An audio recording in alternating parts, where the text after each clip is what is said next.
তাহলে অফলাইন এবং অনলাইন সকল শিক্ষার্থীদের বলছি আমরা আজকে শুরু করতে যাচ্ছি এসএসসি পদার্থবিজ্ঞান তরঙ্গ শব্দ। চলো শুরু করা যাক। আমরা দেখবো A to Z আজকের আলোচনা। তোমরা যারা অনলাইনে আছো তোমরা খাতা কলম সাথে নাও। আমি কিছু সংজ্ঞা যেগুলো সেগুলো লিখবো না, তোমরা খাতায় নোট করে নিবে। এট ফার্স্ট, তরঙ্গ কি? এই খেলার জন্য গলাটা একবারে বসে গেছে, হয়তো তোমরা যারা অনলাইনে আছো তোমাদের বুঝতে একটু অসুবিধা হবে, তবে মেনে নাও, ঠিক আছে? দেখো, তরঙ্গটা হচ্ছে একটা পর্যায়বৃত্ত আন্দোলন। পর্যায়বৃত্ত আন্দোলন কি? পর্যায়বৃত্ত আন্দোলন হলো যেমন ওঠা, নামা, যাওয়া, আসা, এগুলো হলো পর্যায়বৃত্ত আন্দোলন। যে পর্যায়বৃত্ত আন্দোলন শক্তি সঞ্চালিত করে কিন্তু মাধ্যমের কণাগুলো স্থায়ীভাবে স্থানান্তরিত হয় না, তাকে তরঙ্গ বলে। তরঙ্গ দুই ধরনের, একটা হচ্ছে অনুপ্রস্থ তরঙ্গ আর একটা হচ্ছে অনুদৈর্ঘ্য তরঙ্গ। অনুদৈর্ঘ্য তরঙ্গ, দেখো, অনুপ্রস্থ তরঙ্গ এবং অনুদৈর্ঘ্য তরঙ্গ। অনুপ্রস্থ তরঙ্গ কাকে বলে? অনুপ্রস্থ তরঙ্গটা এরকম এবং এটা সর্বোচ্চ পরীক্ষায় আসে। এটা কমন বলাই যায়, প্রত্যেকবার এটা আসে পরীক্ষা। বোঝা গেছে? এটা অনুপ্রস্থ তরঙ্গ। এখন অনুপ্রস্থ তরঙ্গ কাকে বলে? দেখো, খুব ভালোভাবে আমরা বোঝার চেষ্টা করি। এই যে এটাকে বলা হয় তরঙ্গ শীর্ষ, মানে সেটা আঁকা বাঁকা বলে যাচ্ছে। হ্যাঁ, আমরা যে তরঙ্গের যে সংজ্ঞাটা, ওটা একটু বাস্তব বিষয়টা দেখি। যে পর্যাবৃত্ত আন্দোলন শক্তি সঞ্চালিত করে কিন্তু মাধ্যমের কণাগুলো স্থায়ীভাবে স্থানান্তর হয় না। এই যে মার্কারটা আমি এখানে রাখছি, একবারে স্থায়ীভাবে স্থানান্তর করছে, বুঝছো? তাতে কোনো শক্তি বা কিছু বুঝতে পারতেছো? যদি স্থায়ীভাবে স্থানান্তরিত না হয়, মানে আপডাউন করতে থাকে। এবার এই শব্দ পাচ্ছ না? এই এখন কিন্তু স্থায়ীভাবে স্থানান্তর হয়নি, তাই কি করতেছে? শব্দ শক্তিটাকে সঞ্চালিত করে দিচ্ছে। বোঝা গেছে? এটা হলো তরঙ্গ। আর এই তরঙ্গের জন্যই কিন্তু আমি যে কথাগুলো বলতেছি তুমি শুনতে পাচ্ছ। যে তরঙ্গ না থাকতো তাহলে কিন্তু তুমি শুনতে পারতে না। কার সাথে তরঙ্গ সৃষ্টি করে? এটা বাতাসের সাথে। একটু দূরে কেউ থাকলে আস্তে শোনে, কাছে থাকলে বেশি জোরে শোনে। কারণ কি জানো? এখানে তুমি কাছাকাছি আছো, এটা কি করে? বাতাসের কণাগুলোকে প্রথমে আন্দোলন করে, মানে বাতাসের কণাগুলোর মধ্যে তরঙ্গ সৃষ্টি করে, যার কারণে তুমি কিন্তু প্রথম অবস্থায় শুনতে পাচ্ছ। ওই বাতাসের কণা তার পাশের বাতাসের কণাকে মানে তরঙ্গায়িত করে। এভাবে ধাপে ধাপে কিন্তু এই মানে কথাটা আমি আমার মুখ নিঃসৃত যে শব্দটা একজন শ্রোতার কান পর্যন্ত পৌঁছে। অনেক দূরে থাকা হলো সে দেখবে আমি মুখ শুধু নাড়াচ্ছি, কিন্তু সে শব্দ শক্তিটা মানে শুনতে পাবে না। কারণ এই যে মানে শব্দটা একটা আরেকটা বায়ু কণাকে কম্পিত করার কারণে ওই পর্যন্ত যেতে পারে না, তার আগেই এটা বিলীন হয়ে গেছে শব্দটা, যার কারণে সেই লোকটা শুনতে পাই। বুঝতে পারছো? তাহলে এটা আঁকা বাঁকা যাচ্ছে। এইটাকে বলা হয় তরঙ্গ শীর্ষ। কি বলা হয় এটাকে? তরঙ্গ শীর্ষ বিন্দু।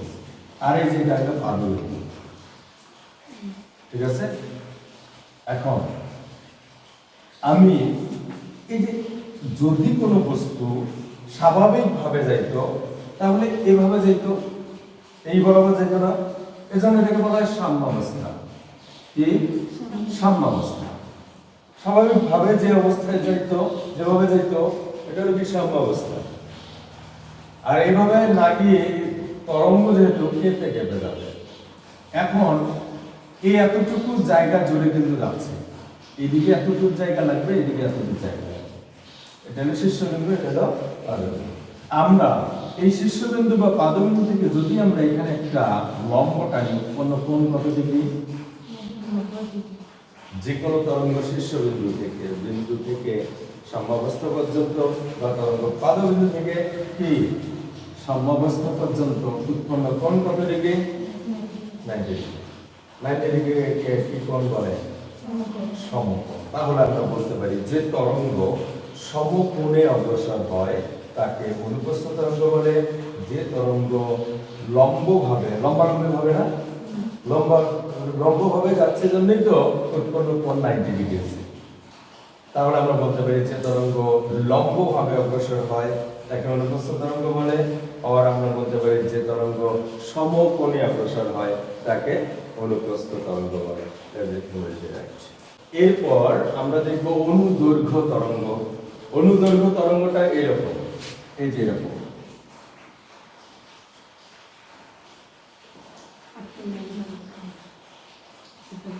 এটা হলো অনুদৈর্ঘ্য তরঙ্গ। এখন অনুদৈর্ঘ্য তরঙ্গটা দেখো, এখানে কিন্তু একটু লক্ষ্য করো আগে, অনুদৈর্ঘ্য তরঙ্গ এখানে এই রেখাটা কত কি সমান্তরাল না? প্রত্যেকটা রেখা সমান্তরাল। যদিও বা আমি মানে এই রেখাটা টানার সময় কম বেশি করছি, কিন্তু মনে করো যে এটা খুব সুন্দর সমান্তরাল এসেছে, সমান্তরাল। ঠিক আছে, মধ্যবর্তী দূরত্ব সমান, কি এটা সমান্তরাল। মধ্যবর্তী দূরত্ব কি সমান, ভালো করে বোঝো। সমান্তরাল ভাবে অগ্রসর হচ্ছে, তাই না? প্রত্যেকটা রেখা থেকে প্রত্যেকটা রেখা সমান্তরাল। সমান্তরাল রেখায় উৎপন্ন কোণ কত ডিগ্রি? দুইটা রেখা পরস্পরকে ছেদ করতে হবে, মানে যে কোনো এক জায়গায় মিলিত হতে হবে, তাহলে যে কোনো একটা কোণ হবে।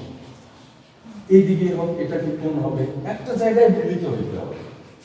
কিন্তু এই যে দুইটা রেখা কোথাও কি মিলিত হয়েছে না, তাই দুটি সমান্তরাল সরলরেখার মধ্যবর্তী কোণ 0 মনে থাকবে। তাহলে আমরা দুইটা কিন্তু অলরেডি বুঝলাম, একটা হলো সমান্তরাল ভাবে অগ্রসর হবে অবলিক 0 ডিগ্রি কোণে, আবার এই যে চাপাচাপি হয় এটাকে কি বলে? সংকোচন। এটা কি বলে? প্রসারণ। সংকোচন প্রসারণ, এইভাবে অগ্রসর হয়। এটা সংকোচন প্রসারণ, সংকোচন প্রসারণ, এইভাবে। এখানে কি হয়েছে? সংকোচন, এখানে কি প্রসারণ, আবার কি সংকোচন প্রসারণ। বুঝতে পারছো? তাহলে আমরা বলতে পারি যে যে তরঙ্গ অনুদৈর্ঘ্য তরঙ্গের জায়গায় চিত্রগুলো দিচ্ছ তো নাকি? আমি তো বলছিলাম একটা বিন্দু ধরলে সেটাও লিখতে হবে। তাহলে যে তরঙ্গ সমান্তরাল ভাবে অবলিক দাও 0 ডিগ্রি কোণে, তারপর অবলিক দাও সংকোচন ও প্রসারণের মাধ্যমে অগ্রসর হয় তাকে অনুদৈর্ঘ্য তরঙ্গ বলে। 0 ডিগ্রি দাও। আমরা সৃজনশীল প্রশ্নের উত্তরের জন্য এবং ক খ সবগুলোর জন্য আমরা এবার গুরুত্বপূর্ণ অনেকগুলো বিষয় খুব সহজভাবে দেখব। এই দেখো, এটা কি তরঙ্গ? বুঝতেই পারছো এটা অনুপ্রস্থ তরঙ্গ। এখন এখান থেকে আমাদের কিছু বিষয় জানতে হবে। তরঙ্গ বেগ, তরঙ্গ বেগ। দেখো, আমরা জানি বস্তুর সরণের হারকে কি বলে? বেগ বলে। বস্তুর সরণের হারকে বেগ বলে। শুধুমাত্র এটা কি বেগ? তরঙ্গ বেগ।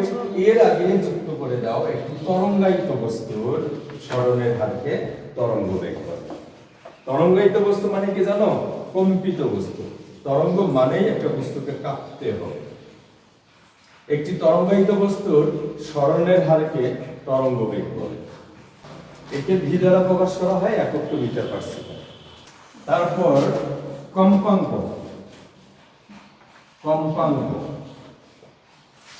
কম্পাঙ্ক একটি তরঙ্গায়িত বস্তু 1 সেকেন্ডে যতগুলো পূর্ণ কম্পন সম্পন্ন করে, মানে এটা 1 সেকেন্ডের মধ্যে যতগুলো কম্পন করবে সেটা হলো কম্পাঙ্ক। তাহলে একটি তরঙ্গায়িত বস্তু 1 সেকেন্ডে যতগুলো পূর্ণ কম্পন সম্পন্ন করে। পূর্ণ কম্পন মানে কি?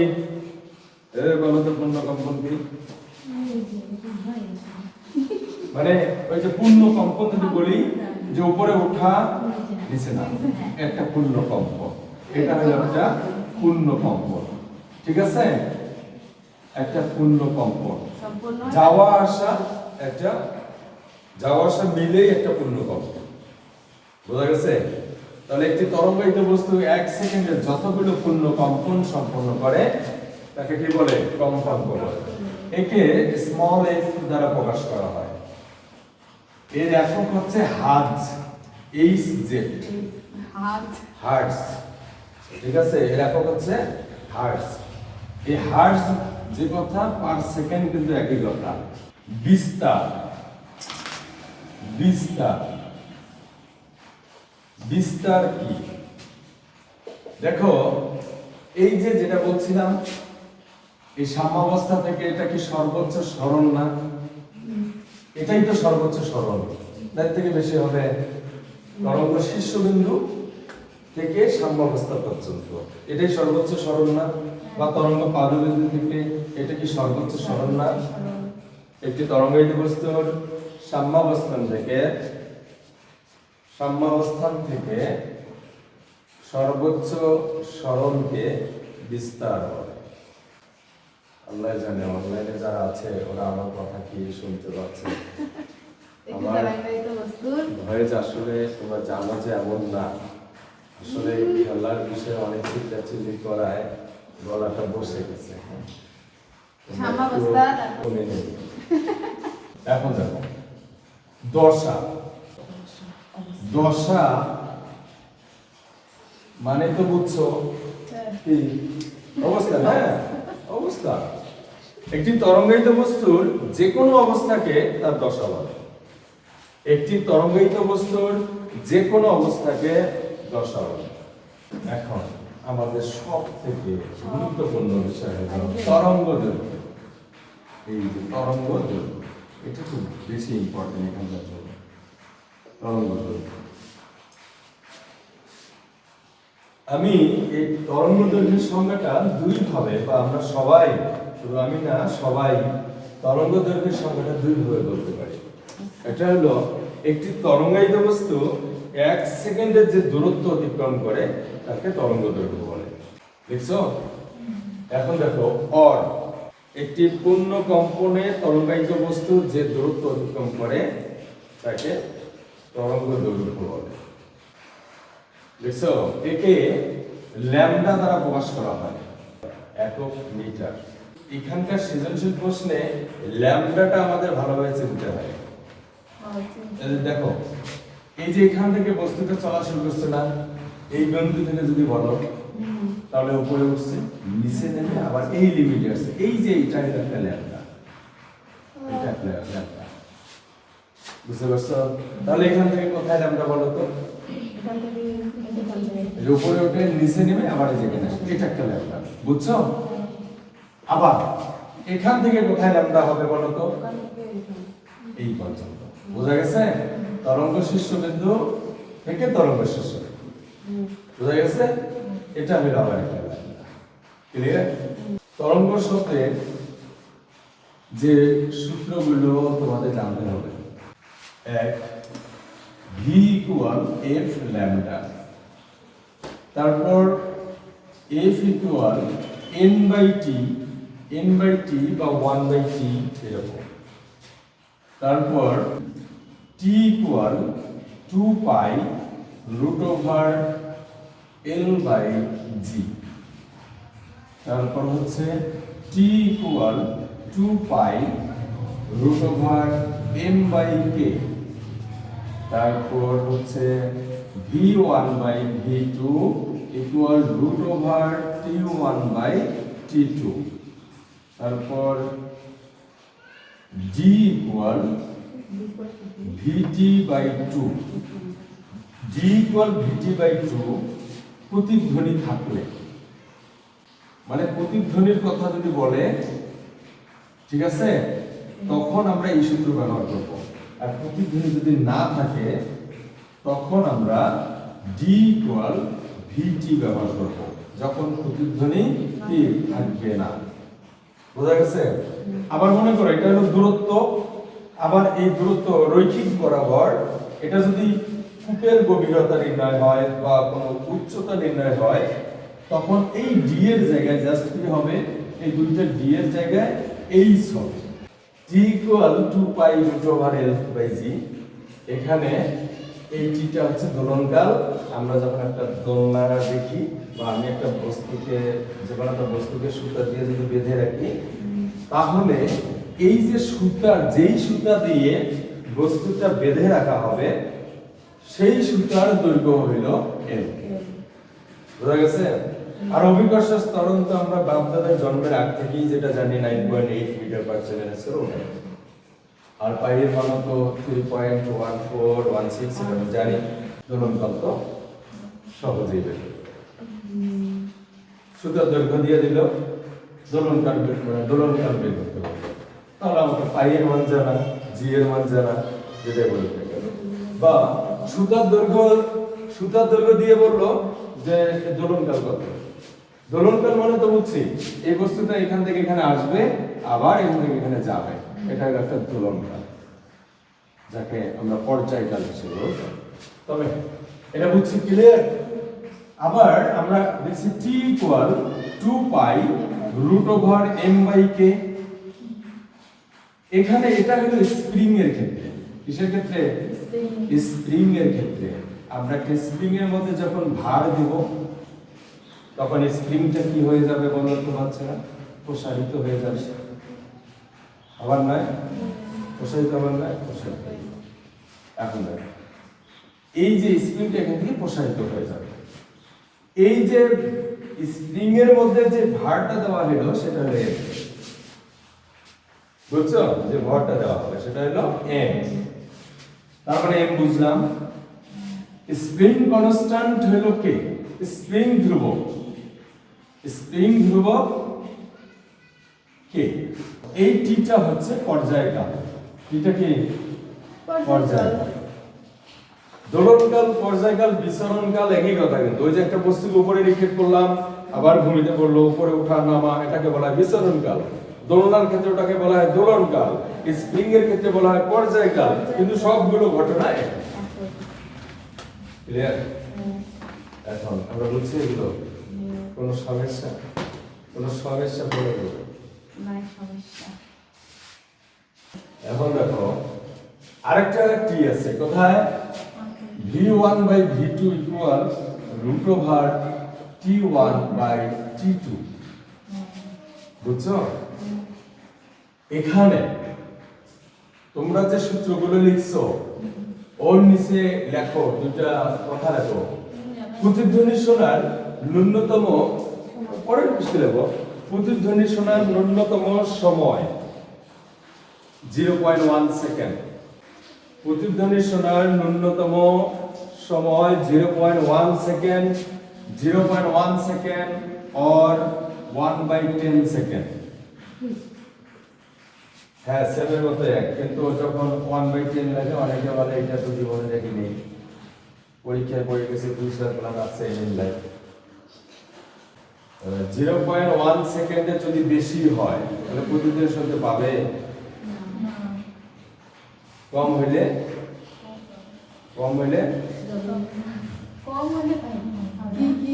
প্রতিধ্বনি শোনার ন্যূনতম সময় 0.1 সেকেন্ড। আচ্ছা, তারপরে লেখো, আবার স্টার দিয়ে লেখো নিচে। প্রতিধ্বনি শোনার ন্যূনতম দূরত্ব 16.5 মিটার। এখন বলো, প্রতিধ্বনি শোনার ন্যূনতম দূরত্ব 16.5 মিটার যদি 17 মিটার হয়, কোন ব্যক্তি যদি 17 মিটার দূরে থাকে, প্রতিধ্বনি কি শুনতে পাবে? যদি 16 মিটার হয় তাহলে পাবে। যেমন একটা কলম কিনতে লাগে 5 টাকা, ন্যূনতম লাগে কয় টাকা? 5 টাকা। আমার কাছে যদি 6 টাকা থাকে আমি জীবনে কলমটা কিনতে পাবো না। তোমরা যে কইলা প্রতিধ্বনি শোনার ন্যূনতম দূরত্ব হলো 16.5 মিটার, সেখানে 17 মিটার আছে, তোমরা বললা যে প্রতিধ্বনি শুনতে পাবে না। পাবে তো। তাহলে একটা কলম কিনতে ন্যূনতম 5 টাকা লাগে, আমার কাছে আছে 6 টাকা, তাহলে আমি কলমটা কিনতে পাবো কি পাবো না? কি পাবো কি পাবো না? কিন্তু একটা কলম কিনতে ন্যূনতম 5 টাকা লাগে, আমার কাছে আছে 4 টাকা, তাহলে কি আমি কলমটা কিনতে পাবো? তাহলে ন্যূনতম মানে কমপক্ষে, ন্যূনতম থেকে যদি বেশি হয় তাহলে প্রতিদিন শোনা যাবে, আর যদি কম হয় তাহলে শোনা যাবে না।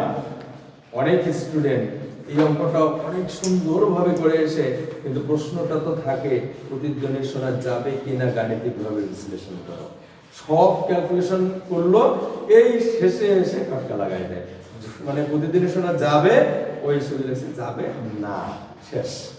এই যে এত মানে সুন্দরভাবে যে লিখলো, বিশ্লেষণ দিল, শেষ। কারণ মূল কথাটা তো শেষেই, হ্যাঁ না কথাটাই তো শেষে, যাবে কিন্তু লিখছে, মনে থাকবে, এটা কিন্তু খুব ভুল করে। ন্যূনতম মানে কি?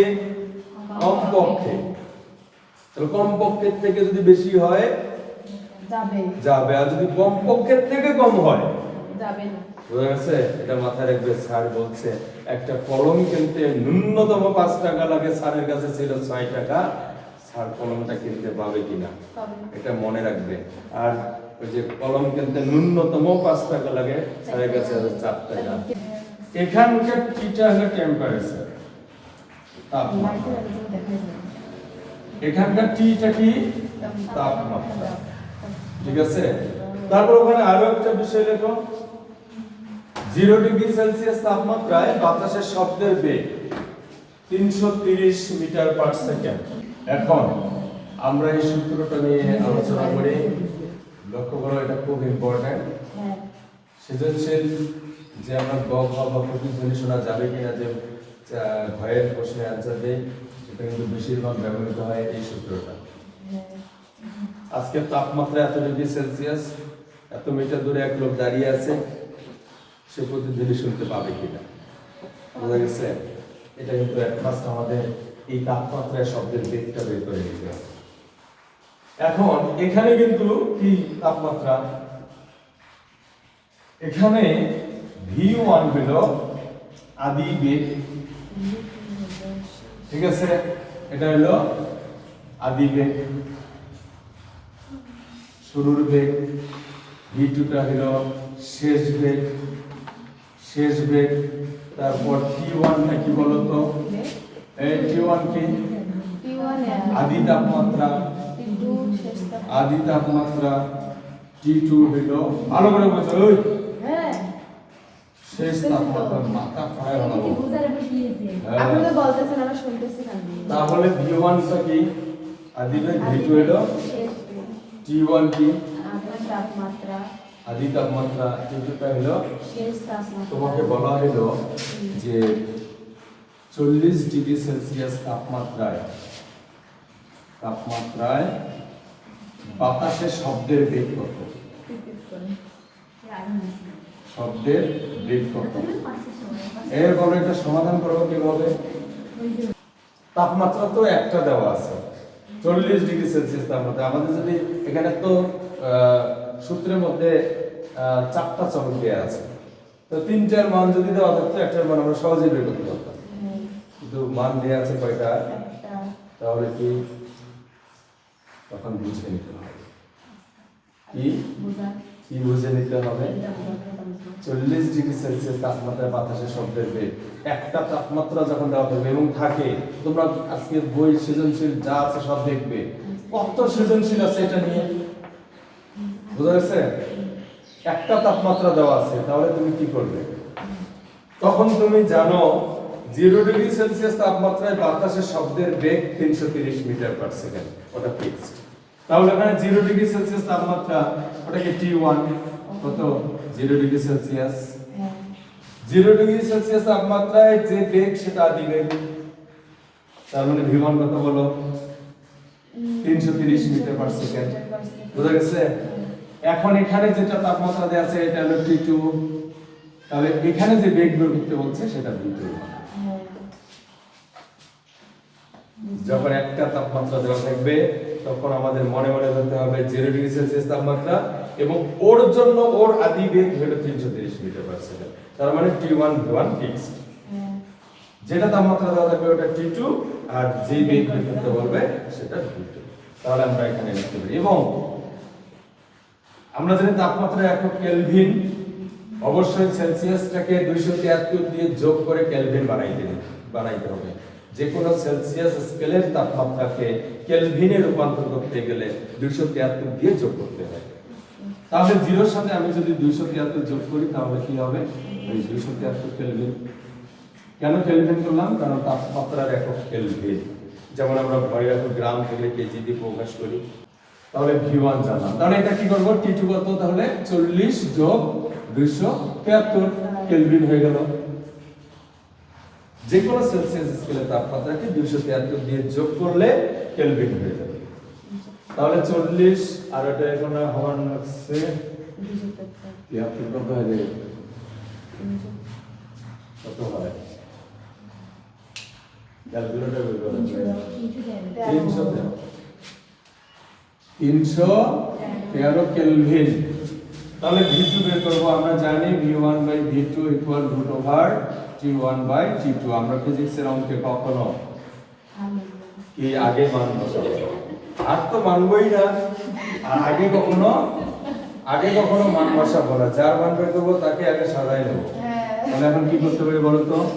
বা এটাকে লিখতে পারি V2 ইনটু বলো V2 ইনটু √T1 সমান V1 ইনটু √T2। আর আগে গুণ। এখন V2 সমান কি হবে? V1 ইনটু √T2 ভাগ √T1। হ্যাঁ, হয়ে গেছে। তাহলে V1 কত? V1 কত? V1 330। ওই V1 কত? ইয়ালা কইরো। √T2 কত? T2 is 313 ভাগ কত? V1 কত? 273। ক্যালকুলেটর না দ্রুত। তোমরা যারা অনলাইনে আছো এটা ক্যালকুলেশন করে দেখবে এর বেগ কত হয়। এবং অবশ্যই মাথায় রাখবে 330 মিটার পার সেকেন্ডের থেকে বেশি হতে হবে। এর আনসারটা কি হতে হবে? বেশি হতে হবে। কেন বলো তো? কারণ হচ্ছে তাপমাত্রা যত বেশি হবে শব্দের বেগ তত বেশি হবে। যেমন দেখবে যে খুব গরম, তাপমাত্রা খুব বেশি, তখন দেখবে আশপাশের সাউন্ডও কিন্তু আমাদের মাথার মধ্যে হিট করে বেশি। আবার কুয়াশার মধ্যে খুব ঠান্ডা, খুব কুয়াশা, দেখবে যে সামনে একটা বাজার অথচ সেই শব্দটাই আমার কানে আসতেছে না। এরকম হচ্ছে না? হয় না এরকম? মানে তাপমাত্রা যত কম হবে শব্দের বেগ তত কম হবে। মানে তাপমাত্রার সাথে শব্দের বেগের সম্পর্ক আছে। কত? 353 পয়েন্ট। হ্যাঁ, লেখে লাগবে 353 পয়েন্ট। হ্যাঁ, 35 35%। এই দেখছো? এখানে 330 এর থেকে বেগ কি হতে হবে? বেশি হতে হবে। কেন? তাপমাত্রা বেশি। তাপমাত্রা বেশি হলে শব্দের বেগও বেশি হয়। বোঝা গেছে? তরঙ্গ শব্দের বাকি অংশটুকু আমরা নেক্সট ভিডিওতে দেখব। তো যদি তোমাদের ভিডিওটি ভালো লেগে থাকে তাহলে এটা সবার মাঝে ছড়িয়ে দিয়ে সকলকে দেখার সুযোগ করে দিন। ধন্যবাদ।